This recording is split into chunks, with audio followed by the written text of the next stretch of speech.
When I started investing in the stock market, I didn't understand how any of it worked.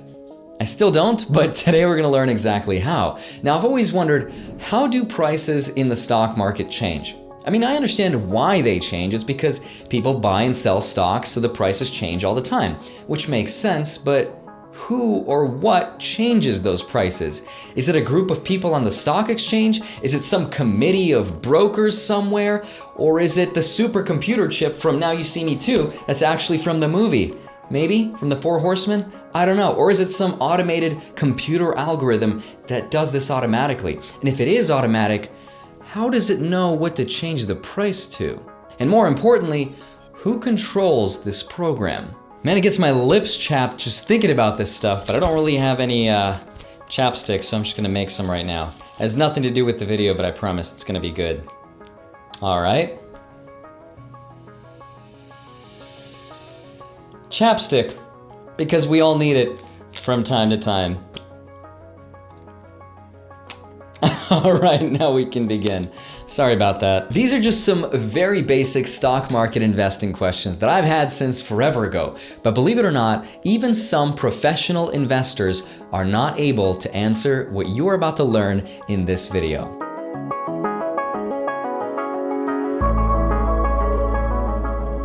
Hi, my name is Andre Jick, and today I want to get basic.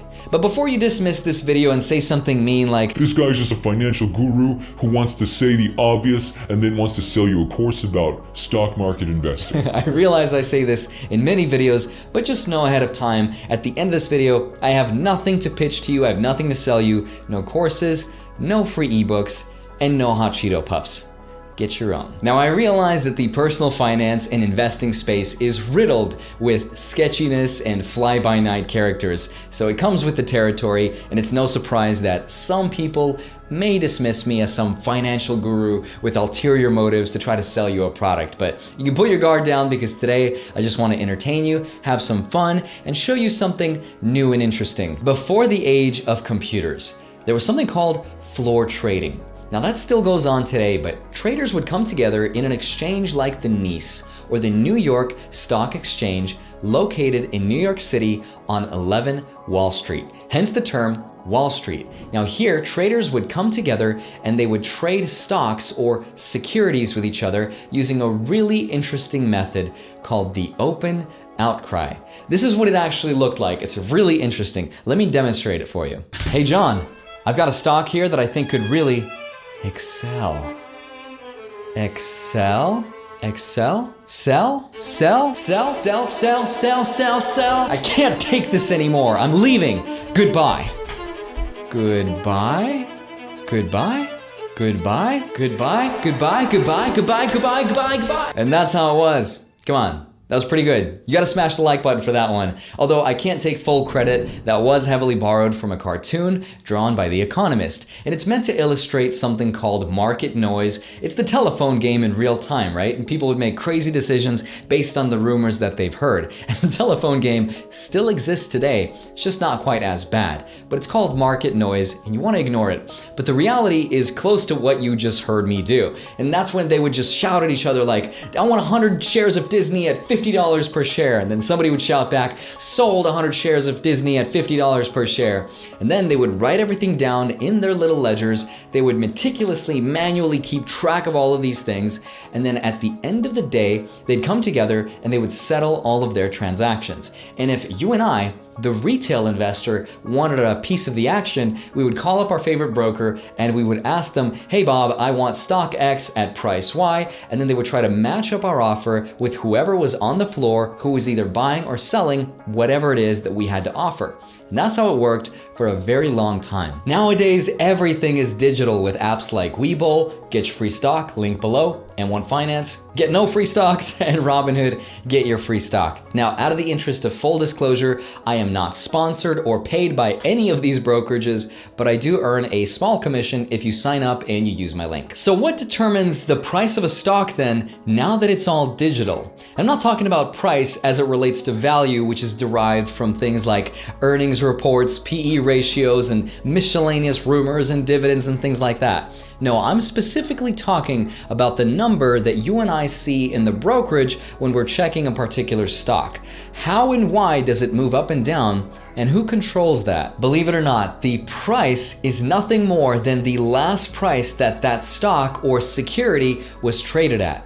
Isn't that crazy? There's no magic formula, there's no mathematical equation that determines the intrinsic value of that company. At any given time, the price that you see represents only what people are willing to pay for it. So the price that we see in the brokerages that keeps on being updated and changed every second is literally nothing more than the last price that that stock was bought at or sold at. Now, there are many factors that could influence the stock's price to change, but if you add up all the reasons why that is, you get a simple answer: market supply and demand. If the stock price is going higher, that means there are more buyers than there are sellers. That's what's happening to the Tesla stock right now. It's the hot, trendy topic of the day. Everybody wants a Tesla stock, and because everybody wants to buy one, the price continues to go higher, which is also why I'm not chasing it. The reverse is also true. So if there are more sellers, the stock price will continue to drop and decrease, and it's going to continue to decrease because there's less buyers. Because there's less buyers, people are going to be willing to sell it for a lot less until they meet the demand of the buyers down wherever they are. Dude, that's like so obvious. Well, all right, you are smarter than I was, but now let's get more specific. Now, each exchange does this behind the scenes, so you never get to see this, but it's important to understand the process so that you don't overpay for a stock. This is all done automatically and completely invisibly through a digital database that contains the electronic limit order book, or ELOB. And ELOB sounds like a real bro. So let's get to know ELOB. Imagine a column of buy offers on one side and a column of sell offers on the other side. On the buy side, all of the offers are organized from the highest dollar value at the top all the way to the smallest at the bottom. On the sell side, we have the complete opposite. The smallest dollar value goes on top and the highest goes on bottom. This is what's known as the bid and the ask. Buy is bid, BB, and ask is sell. The goal is to match the bid with the ask price together in order to fill the order, and when that happens, a trade occurs. But there's a catch though, because you can't make an unlimited amount of trades with just one single price. Because we have these different columns of bid and ask prices, when a trade occurs, the next tier of bid and ask prices gets moved to the top of the columns, and that's when the app refreshes, and that's what it shows us. It still sounds so confusing, so let me just, 1 second. So let's say I have a Charizard, which brings all the boys to the yard, and they're like, you wanna trade cards? Darn right, I wanna trade cards, I'll trade you, but I'm a Charizard. It's like the milkshake song, remember my milkshake brings all the... Anyway, I'm sorry. Cringe. But let's say you wanna buy 3 Charizards from me at $1,000 a piece. First, I would tell you, that's a complete ripoff because that's not a PSA 10 base set, but I digress. But let's say I have another Charizard to sell you for $1,100. And let's say I've got a third Charizard to sell you for $1,200. What happens to your order then? This is where market orders and limit orders come into play. It's gonna seem really complicated, but I promise it's not, so follow along. Depending on the kind of order that you place, it's gonna determine the price of the stock that you buy. In a market order, it's gonna fill or buy all of the shares available at the cheapest price available, but you don't have any control over what the final price will end up being. So let me show you what I mean. You wanna buy 3 Charizards from me, right? And the advertised price is $1,000. That's what you see in the brokerage. But that is deceiving because what you don't know is that I only have 1 Charizard to sell you for $1,000 because the rest are $1,100 and $1,200, completely different prices. The brokerage does not show you this. So what our bro ELOB will do is he's gonna go to the ask column and he's gonna hunt for whatever quantity you're looking at and get you the cheapest prices. So he's gonna fill the first one at $1,000, then he's gonna fill the second one and the third one, and so on and so forth. When you're placing a limit order, on the other hand, you're telling the brokerages, I wanna buy 3 Charizards at $1,000 and I will not pay a penny more than that. And Elob will not go to the ask column and he will not hunt down the price and get you the next best deal. He's just gonna wait. And different brokerages have different lengths for how long they'll keep your orders. I know with Robinhood you can place a limit order and have it wait up to 90 days. Different brokerages have different lengths. I know I talk about Robinhood a lot, but I'm not sponsored by them. Though I wish I was, because then I could use that money to pay off my parents' house. And that's why market orders can be potentially problematic, because the average buy price may end up being slightly higher than what you expected it to be. That's why people cringe whenever they see me buy my dividend stocks and they're like, you didn't use a limit order. So I will concede it's probably better to use limit orders. Well done, Slytherin, yes, well done. However, because I'm not spending hundreds of thousands of dollars on stocks, the difference between my limit order and my market order may end up being only just pennies, or sometimes even fractions of pennies. How? Because I'm Russian and I have strong bare hands. No, it's because for someone who's a long-term investor who's investing in blue chip dividend stocks, the liquidity or the availability of those stocks based on those tiers that I talked about in the bid and the ask are almost always there. So therefore, it doesn't really matter. It gets filled at the quantities that I need them to. And if it doesn't, it's just a few pennies more anyway, and it doesn't make much of a difference. But if I was a high frequency day trader who bought millions of dollars worth of stocks so that I could just sell it back fractions of a second later, then a few pennies makes a huge difference. Of course, that's an extreme example and you don't have millions of dollars and you're not a high frequency day trader.